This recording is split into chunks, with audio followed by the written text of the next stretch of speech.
Samuel ngoma tosumienu timienu.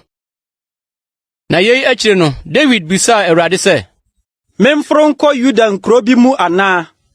Na Awurade ka kire no se, Froko. Na David kan se, Ehe na memfronkro.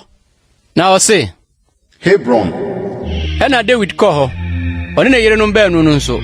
Yesra ni Ahinoam ne Abigail, Kamel ni Nabal yere no. Na David de mmarima ɔne no nam no nso ne wɔn fiefo bae.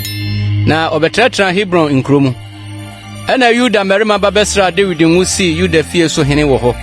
Na ɔka kyerɛ David sɛ, Yabes Gilead for ne wana wosie so. Na David soma abɔfo ma wɔkɔ Yabes Gilead for no nkyɛn kɔka kyerɛ wɔn sɛ, Awurade nhyira nka mo sɛ moyɔ mo wura Saul adɔyɛ sɛ na moasie no. Na afei Awurade ne mo ni no adɔyɛ ne nokorɛ so. Na sɛ moyɔ saa de yi nti, me nso mɛyɛ mo saa yie yi bi. Na afei monhyɛ mo abasam den. Na monyɛ mo ho mmarima. Na mo wura Saul awu. Nanso Yuda fie asra me ngo asi wɔn so hene. Na Saul safo hene na ɛba Abner. Fa Saul ba Ishbosheth de no twa kɔ Mahaniam. Na ɔde ne yɛ Gilead ne Asurifo ne Yesri ne Ephraim ne Benjamin ne Israel nyinaa so hene. Saul ba Ishbosheth bedi Israel so hene no. Na wɔde mfinhyia aduanan. Na odi hene mfie mienu. Yuda fie nko na wɔdi David akyiri. Na David di Yuda fie so hene Hebron no anusi mfinhyia nson ne abosome nsia. Na ɛba Abner ne Saul ba Ishbosheth nko atu firi Mahaniam ba Gibeon. Na Selu aba Joab ni David nko atu kɔe. Na wɔhyia boaboa wɔn no Gibeon tadeɛ ho. Yenum boa otadeɛ no fa ha. Na yenum boa otadeɛ no fa ha. Na Abner ka kyerɛ Joab sɛ, Mamrante nsɔre ngro yɛ n'anim wan. Na Joab ka sɛ, Wɔn sɔre ai. Ɛna wɔbu wɔn ano sɔre kɔe. Benjamin ni Saul ba Ishbosheth deɛ dumienu. Ni David nko mu dumienu. Na wɔn nyinaa sosɔ wɔn mfɛfo ti, di wɔn krante wɔwɔ wɔn mfɛfo mfim. Na wɔtotɔ prɛko. Enti wɔfrɛ hɔ sɛ Helkat Hasurim, ase ne ano na nam afu a ɛwɔ Gibeon. Na ɔko no mu yɛ dren sɛ biribi da no. Na Abner ne Israel mmarima no di nkugo David nko anim. Na Selu ama baasa wɔ hɔ. Joab ne Abisal ne Asahel.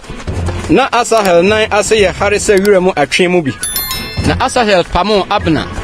Na waamane ankɔ nifa na benkum. Amfiri Abner akyi. Ɛna Abner hwɛ n'akyire na ɔka sɛ, Wo Asahel nie. Na ɔse, Mene no. Na Abner ka kyerɛ no sɛ, Mane wo nifa anaa wo benkum kɔkyerɛ mmerante no mu bi na gye n'akodeɛ fa. Na Asahel ampɛ sɛ ɔbɛsan afiri n'akyiri. Na Abner kɔ so ka kyerɛ Asahel bio sɛ, Sane firi m'akyiri kɔ. Ade nti na memmɔ wo nhwe fam. Na metumi mama m'ani so makyerɛ wo nua Joab sɛn. Nanso wampɛ sɛ ɔsan. Ɛna Abner de ne pea to wɔ ne yafunu mu. Na pea no hwee n'akyi. Na ɔhwe hɔ wu hɔ ara.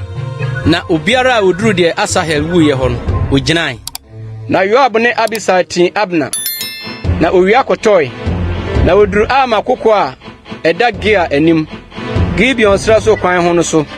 Na Benjamin fo boaboa wɔn ano gyina Abner akyi yɛ ekuo biako. Na wɔkɔgyina kokɔ bi atifi.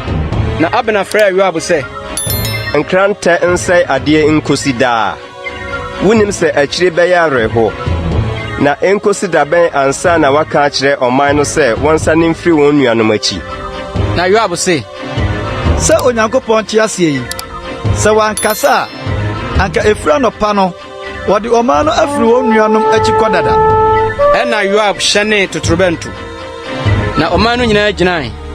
Na wantaa Israel bio, nso wankɔ so anko bio. Na Abner ne nipa no fa mpaprɛ so nam anadwo no nyinaa twa Yordan nam Betron nyinaa kɔ Mahaniam.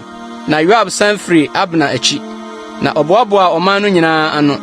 Na aka David nkoa no mu dunkron ne Asahel. Na David nkoa no kunkum Benjamin ne Abner mmarima no ma nipa 360 totɔe. Na ɔsoa Asahel kosie no n'agya da a ɛwɔ Bethlehem no mu. Na Joab ne ne mmarima no nam anadwo no nyinaa. Na de akyen wɔn Hebron.